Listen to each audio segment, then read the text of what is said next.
मेरा नाम धीरेन्द्र कुमार चंद्रा है जी। मैं बिग्गा जमीन बिग्गा बेलथरा रोड का निवासी हूँ और आज के इस समय में वर्तमान समय में सुलदेव स्वाभिमान पार्टी का यहाँ प्रभारी प्रत्याशी हूँ 357 विधानसभा बेलथरा रोड। सर पहले तो आप लोग क्या नाम है कि जय सुलदेव में आप लोग राजनीति करते थे, उससे हटने का क्या कारण रहा आप लोगों का? पहले हम लोग सुलदेव स्वाभिमान जो है समाज पार्टी में राजनीति करते थे जी। अब हम लोग सुलदेव स्वाभिमान पार्टी बनाए हैं जिसके राष्ट्रीय अध्यक्ष माननीय महेंद्र राजभर जी हैं जी।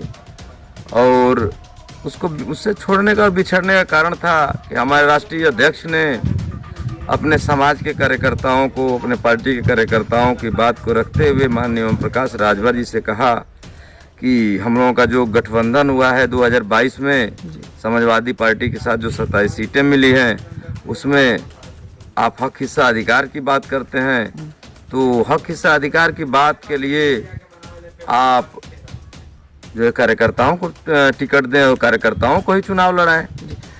2024 लोकसभा में क्या महेंद्र राजभर जी क्या पूरे प्रदेश में अपना प्रत्याशी उतारेंगे कि गिने चुने जिलों में उतारेंगे? नहीं, हम लोगों की पार्टी का गठबंधन समाजवादी पार्टी से है जी।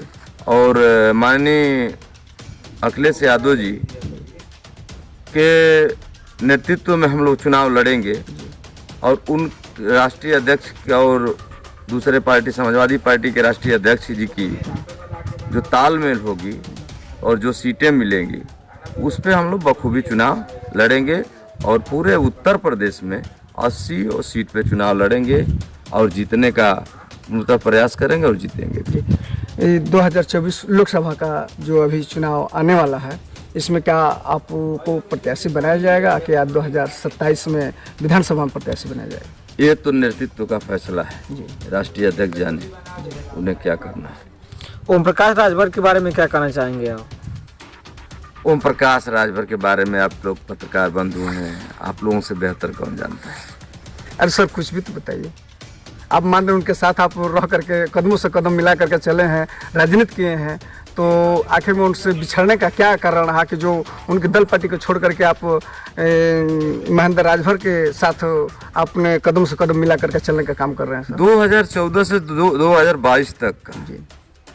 जो साथ की राजनीति रही ओम प्रकाश राजभर जी की, उसमें मैंने ये अनुभव किया कि इस धरती पर अगर कोई अपने समाज को बेचने और धोखा देने का काम करने वाला कोई व्यक्ति है तो इसकी उपमा माननीय ओम प्रकाश राजभर जी को दिया जाना चाहिए। जी।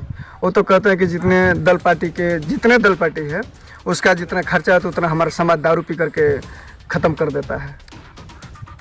अब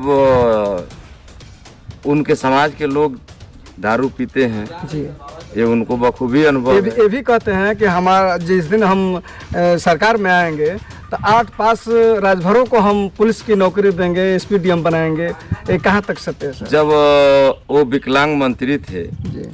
तो शकुंतला विश्वविद्यालय में और विकलांग विभाग में 25,000 वैकेंसियाँ थी जी। जो इनकी कलम से हुई। 25,000 वैकेंसियों में किसी राजभर बेटे को और किसी मतलब SC ST के बेटे को अगर ये नौकरी दिए हों तो मुझे पता है। इसका मतलब कि राजभर समाज को गुमराह करने का और खाई में ढकेलने का काम करते हैं। राजभर समाज को स्वतः बेचने का काम करते हैं माननीय ओम प्रकाश राजभर। जी।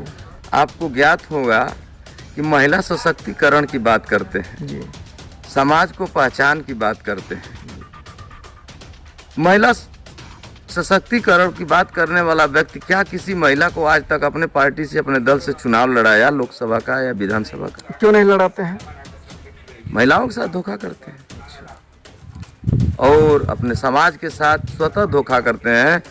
आपने देखा होगा पत्रकार बंधु कि जब भी कभी मोदी जी से या योगी जी से या बड़े शीर्ष के बीजेपी के शीर्ष नेताओं से मुलाकात करते हैं तो अगर राजभर समाज के बेटा बेटी और राजभर समाज पे विश्वास होता तो अपने बेटों के अलावा किसी दूसरे राजभर समाज के बेटा बेटी या बेटे को कभी अपने साथ लेकर गए मिलने के लिए?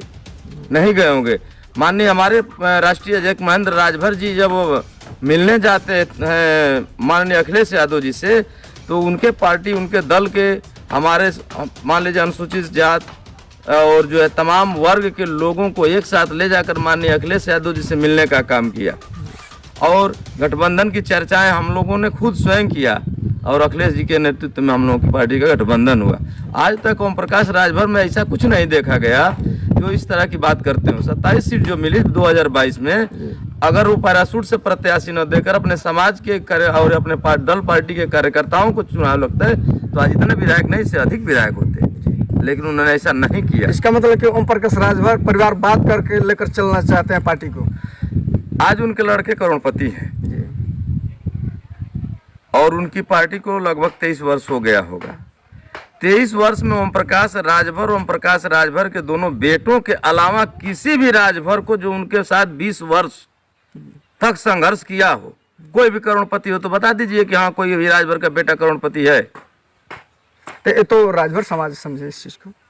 राजभर समाज को क्या मान्यवर कांसीराम राजभर थे?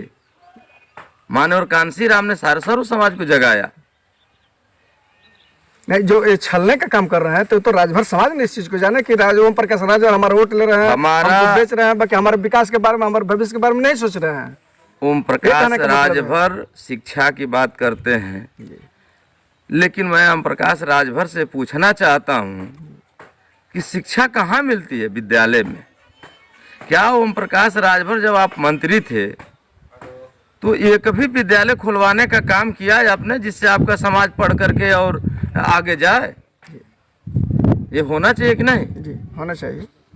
तमाम समाज आज हम दलित समाज से आते हैं, हम एससी वर्ग से हैं।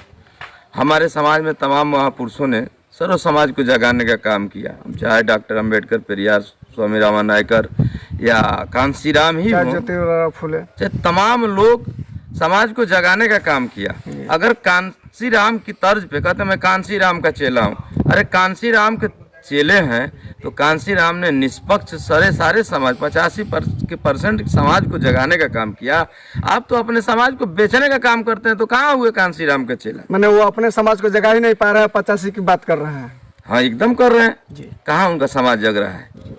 आज कहते हैं कि मेरी वजह से समाज का लोग जानने लगे हैं।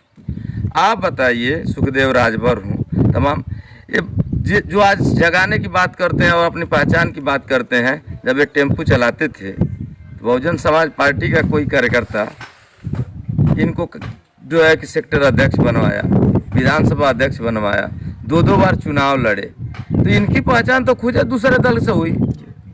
आज आप समाज की पहचान अपने दल से करा रहे हैं, समाज की दल और पहचान नहीं करा रहे हैं, ये गुमराह कर रहे हैं और गुमराह करके बेचने का काम